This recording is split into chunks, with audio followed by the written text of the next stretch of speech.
जी, नमस्कार। मेरा नाम है गौरव पांचाल और आप सभी का स्वागत करता हूँ अपने चैनल पर। आज हम सीखेंगे बच्चों सीखने के सूझ का सिद्धांत। इसे हम अंतर्दृष्टि सिद्धांत कहते हैं।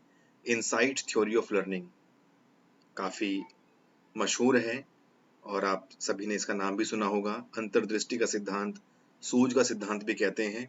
कोहलर, कोफ्का, वर्दाइमर, लेविन, इन सभी का इसमें नाम आता है।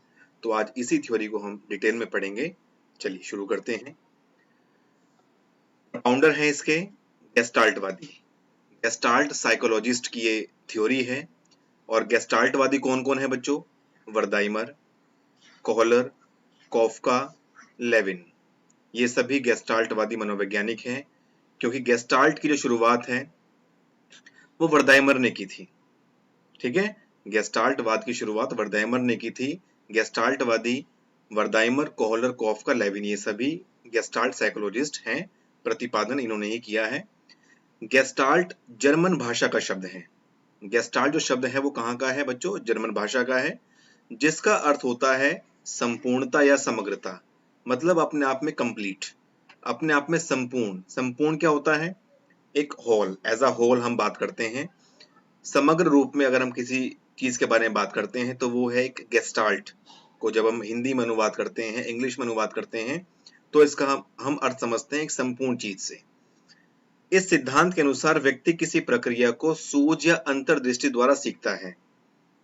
ये जो थ्योरी है ये कहती है कि व्यक्ति कोई भी चीज को अगर सीखेगा ना, तो वो सूझ के द्वारा सीखेगा या अंतर्दृष्टि के द्वारा सीखता है।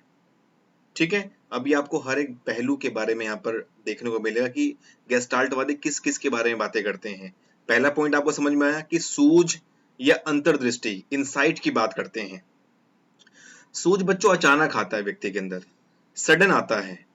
इसमें अभ्यास का कोई रोल नहीं होता कि हाँ प्रैक्टिस कर रहे हैं तो सूझ आएगा आएगा नहीं। इनसाइट का मतलब हुआ कि आपके अंदर अचानक कोई चीज आई, जैसे हम बोलते हैं ना कि एक दिमाग में आइडिया आया। आइडिया मतलब वो अचानक आया, ना कि प्रैक्टिस करने से आया।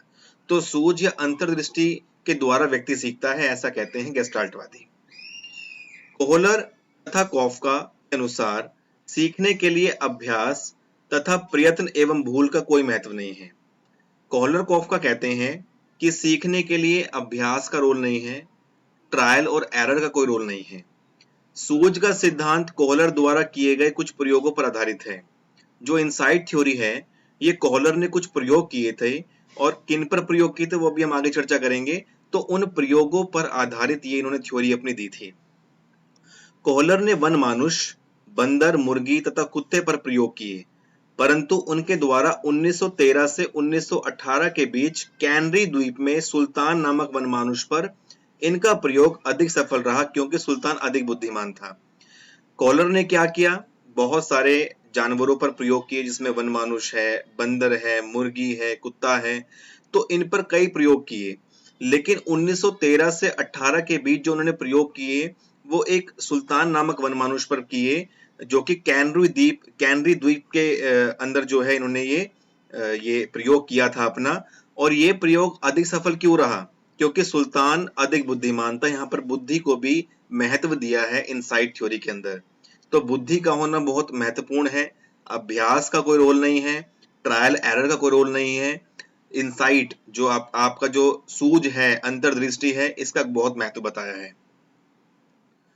सुल्तान पर किए गए दो प्रकार के प्रयोग, दो तरह के प्रयोग सुल्तान पर किए थे। एक तो बच्चों आता है छड़ी समस्या पर प्रयोग, एक्सपेरिमेंट ऑन स्टिक प्रॉब्लम, जिसमें छड़ी से प्रयोग किया गया, वो भी हम आगे देखेंगे।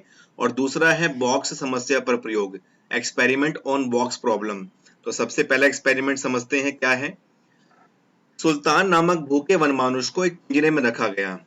पिंजरे में दो छड़ी भी रख दी गई, जिन्हें आपस में जोड़ा जा सकता था। पिंजरे के बाहर काफी दूरी पर एक केला रखा हुआ था। प्रारंभ में सुल्तान ने अपने हाथ पैर का इस्तेमाल कर केला लेने का प्रयास किया, पर वह असफल रहा। फिर उसने छड़ियों के साथ खेलना शुरू कर दिया, और अचानक से उसमें सूझ उत्पन्न हुई। मैंने आपको बताया कि जो सूझ होती है वो अचानक आती है, कि दोनों छड़ी जोड़ने पर केला मिल सकता है, और वह सफल रहा। देखो, पिंजरे में जो सुल्तान नामक वनमानुष है उसको रखा, भूखा ये वनमानुष था। तो पिंजरे में दो छड़ी रख दी गई, और पिंजरे के बाहर काफी दूरी पर एक केला रखा हुआ था। और ये बाहर से ऑब्जर्वेशन की गई कि क्या करता है इस स्थिति में वनमानुष जो है, जो सुल्तान है वो क्या करता है सिचुएशन में, ये ऑब्जर्वेशन बाहर से की गई। तो शुरू शुरू में देखा गया कि केला देखते ही सुल्तान ने उसको हाथ से, पैर से, इनसे लेने का प्रयास किया, लेकिन वो असफल रहा, कोई भी ट्रायल उसका सही नहीं रहा। तो हुआ क्या, वो पास पड़ी तो दो छड़ियां थी, उनसे खेलना प्रारंभ कर देता है और खेलते खेलते उसके दिमाग में एक सूझ आता है, अंतर्दृष्टि उसके दिमाग में उत्पन्न होती है कि अगर मैं इन दोनों को जोड़ दूं तो ये लंबी हो जाएंगी और लंबी हो जाएगी तो मैं उस केले को प्राप्त कर सकता हूं। तो आप भी अगर कोई काम ऐसा करते हैं और आपके दिमाग में भी कोई आइडिया आता है या आपके दिमाग में कोई चीज एकदम से क्लिक करती है, तो वो सूझ होती है, वो अचानक उत्पन्न होती है, वो अंतर्दृष्टि कहलाती है। तो गेस्टाल्टवादी यही कहते हैं कि व्यक्ति सूझ के द्वारा सीखता है, अंतर्दृष्टि से सीखता है, ना कि अभ्यास से सीखता। तो पहला प्रयोग हुआ आपका छड़ी समस्या वाला। दूसरा प्रयोग है बॉक्स समस्या पर। सुल्तान को एक बड़े कमरे में बंद कर दिया गया। कमरे की छत से एक केला लटक रहा था। कमरे के कोने में 3 बॉक्स रखे हुए थे। प्रारंभ में सुल्तान ने उछल कूद करके केला लेने का प्रयास किया, पर वह असफल रहा। फिर उसमें सूझ उत्पन्न हुई, उसने बारी बारी से बॉक्स को एक के ऊपर एक रखा और केला ले लिया। देखो भाई हुआ क्या, एक कमरे में सुल्तान को बंद कर दिया, कमरे की छत से एक केले को हैंग किया, लटकाया गया और कमरे के कोने में 3 बॉक्स रख दिए गए और बाहर से ऑब्जर्वेशन शुरू कर दी गई कि भाई क्या करता है इस स्थिति में सुल्तान। तो ये देखा कि शुरुआत में सुल्तान उछल कूद करके केला लेने का प्रयास करता है, पर वह असफल रहता है क्योंकि उसकी हाइट काफी ऊंची होती है। तो फिर उसके दिमाग में अचानक से सूझ पैदा हुई, एक अंतर्दृष्टि उत्पन्न हुई। तो वो एक बॉक्स उठाता है, नीचे रखता है, उस पर चढ़कर केला लेने का प्रयास करता है, परंतु तब भी असफल रहता है। इसी प्रकार तीनों बॉक्स एक के ऊपर एक रखकर वो केला ले लेता है। तो ये सूझ के द्वारा हुआ, अंतर्दृष्टि के द्वारा हुआ, इसमें अभ्यास का कोई महत्व नहीं है। और दूसरी बात, सुल्तान बुद्धिमान था, तो बुद्धि का होना जरूरी है, सूझ का होना जरूरी है, अभ्यास का कोई महत्व इसके अंदर नहीं है। कॉलर के अनुसार सीखना सूझ पर निर्भर करता है, ये मैं आपको बता ही रहा हूं अभी। सूझ द्वारा सीखने की विशेषताएं, भाई क्या क्या विशेषताएं होती है, characteristics of learning by insight, जो हम सूझ के द्वारा सीखते हैं, अंतर्दृष्टि से सीखते हैं, उसमें क्या क्या विशेषताएं होती हैं। सबसे पहला है सीखने की प्रक्रिया सूझ पर आधारित होती है, जिसे आह अनुभव भी कहते हैं। बड़ा इंपॉर्टेंट पॉइंट है यहाँ पर, मैंने इसलिए इसको यहाँ पर मेंशन किया कि सीखने की प्रक्रिया, जो लर्निंग प्रोसेस है, वो हमारा इनसाइट पर बेस्ड होती है, जिसको हम आहा एक्सपीरियंस कहते हैं, आहा अनुभव कहते हैं। दूसरा है समस्या को संपूर्ण रूप से प्रदान करना चाहिए, अंशों में नहीं, ताकि समस्या का प्रत्यक्षण कर उसे समझ सके। कोई भी समस्या है उसका संपूर्ण रूप आप दें, बच्चे के सामने विषय वस्तु जो है वो संपूर्ण रूप से प्रदान करनी चाहिए, ना कि टुकड़ों में देनी चाहिए। संपूर्ण का मतलब होता है यहाँ पर संश्लेषण।